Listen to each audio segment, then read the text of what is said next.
ini. Kali ini saya akan membahas mengenai peta zaman dalam Alkitab, mulai dari penciptaan hingga pada Yerusalem baru. Penasaran dengan videonya? Mari kita simak videonya. Yang pertama adalah penciptaan. Pada mulanya Allah menciptakan langit dan bumi dalam Kejadian 1 ayat 1. Dalam 6 hari Allah membentuk seluruh alam semesta, mulai dari terang, cakrawala, daratan, tumbuh-tumbuhan, benda penerang, hewan, dan manusia. Manusia diciptakan menurut gambar dan rupa Allah dalam Kejadian 1 ayat 26-27. Kedua adalah Abraham. Allah memanggil Abraham dari Ur dan memberinya janji yang besar, yaitu bahwa ia akan menjadi bangsa yang besar dan melalui dirinya semua bangsa di bumi akan diberkati. Hal ini bisa kita lihat dalam Kejadian 12 ayat 1-3. Ketiga adalah Ismail dan Ishak. Abraham memiliki dua garis keturunan yang penting. Yang pertama adalah Ismail. Ia adalah anaknya melalui hambanya, yaitu adalah Hagar, dalam Kejadian 16 ayat 11-12. Sementara Ishak adalah anak perjanjian yang dimaksudkan oleh Allah, yaitu Kejadian 17 ayat 19. Melalui Ishak, rencana keselamatan Allah diteruskan. Yang keempat adalah 12 suku Israel dan masa di Mesir. Ishak melahirkan Yakub dan Yakub melahirkan 12 suku Israel. Dapat kita lihat dalam Kejadian pasal 35 ayat 22-26. Karena kelaparan, Yakub dan keluarganya pindah ke Mesir dalam Kejadian pasal ke-46, di mana mereka bertumbuh menjadi bangsa yang besar tetapi hidup di bawah perbudakan. Hal ini bisa kita lihat dalam Keluaran 1 ayat 8 sampai ayat yang ke-14. Yang kelima adalah Musa dan Keluaran. Allah memanggil Musa dalam Keluaran 3 ayat 7-10 untuk memimpin Israel keluar dari tanah Mesir. Dengan berbagai mujizat dan tulah, Allah membebaskan umatnya melalui peristiwa Keluaran untuk menyeberangi Laut Tebrau dalam Keluaran pasal 14. Musa juga menerima 10 hukum bagi bangsa itu dalam Keluaran pasal 20. Keenam adalah zaman para hakim. Setelah masuk ke tanah perjanjian, Israel dipimpin oleh para hakim seperti Deborah, Gideon, dan juga Simson. Masa ini digambarkan sebagai periode ketika setiap orang melakukan apa yang benar menurut pandangannya sendiri. Hakim-hakim 21 ayat 25.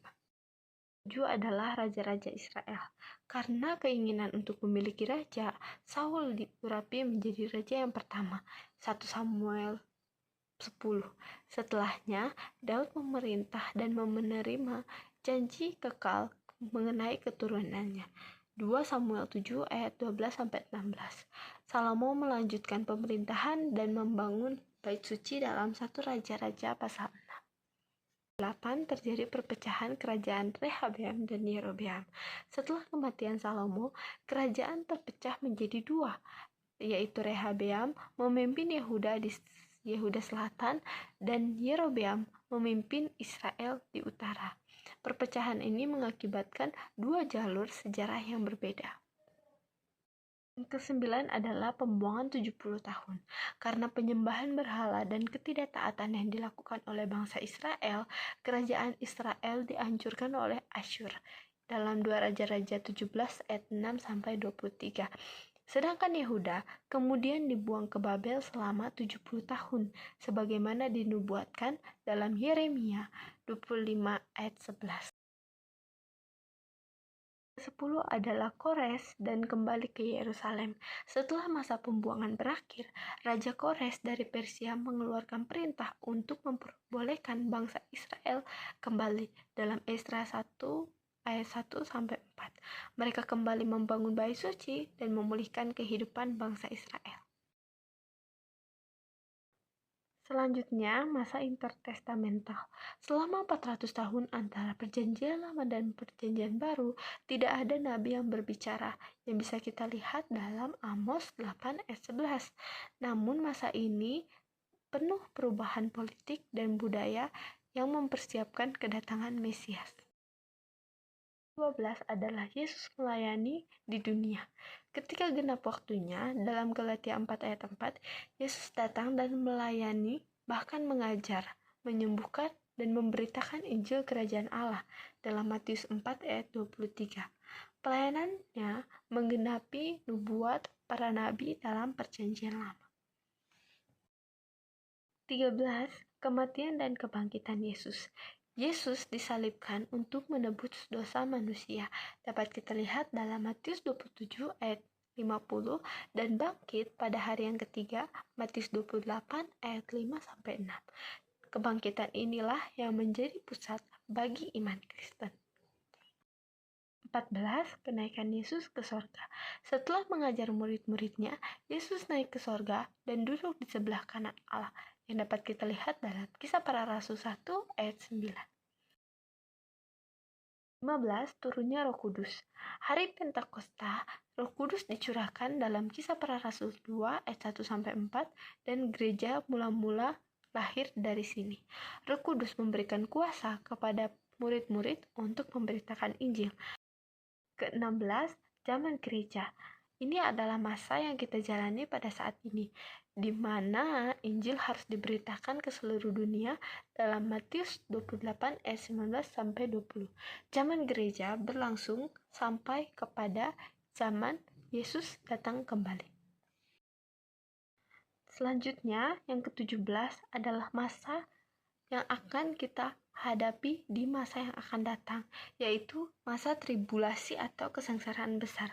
Alkitab menggambarkan masa kesengsaraan besar berlangsung selama 7 tahun, yang sering dipahami sebagai dua bagian, yaitu 3,5 tahun pertama dan 3,5 tahun kedua, yang dapat kita lihat dalam Daniel 9 ayat 27, Wahyu 11 ayat 2-3, Wahyu 12 ayat 14. Pada masa ini, Antikristus muncul dan menyesatkan banyak orang, yang dapat kita lihat dalam 2 Tesalonika 2 ayat 3-4. Parusia, yaitu kedatangan Yesus kedua kali. Yesus akan datang kembali dengan kemuliaan yang sangat besar dalam Matius 24 ayat 30. Ia menghakimi orang fasik dan membebaskan umatnya, yang dapat kita lihat dalam Wahyu 19 ayat 11-16.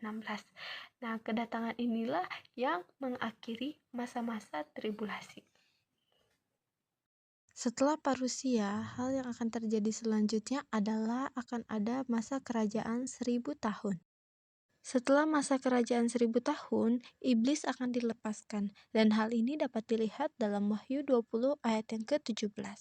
Setelah iblis dilepaskan, akan ada waktunya peperangan Armageddon, dan disinilah kekalahan iblis dinyatakan. Ke-22 adalah pengadilan tahta putih besar. Di sini, semua manusia dihakimi menurut perbuatannya di hadapan tahta putih besar, yang dapat kita lihat dalam Wahyu 20 ayat 11-13. Mereka yang namanya tidak tertulis dalam kitab kehidupan akan dilemparkan ke lautan api, yang dapat kita lihat dalam Wahyu 20 ayat yang ke-15.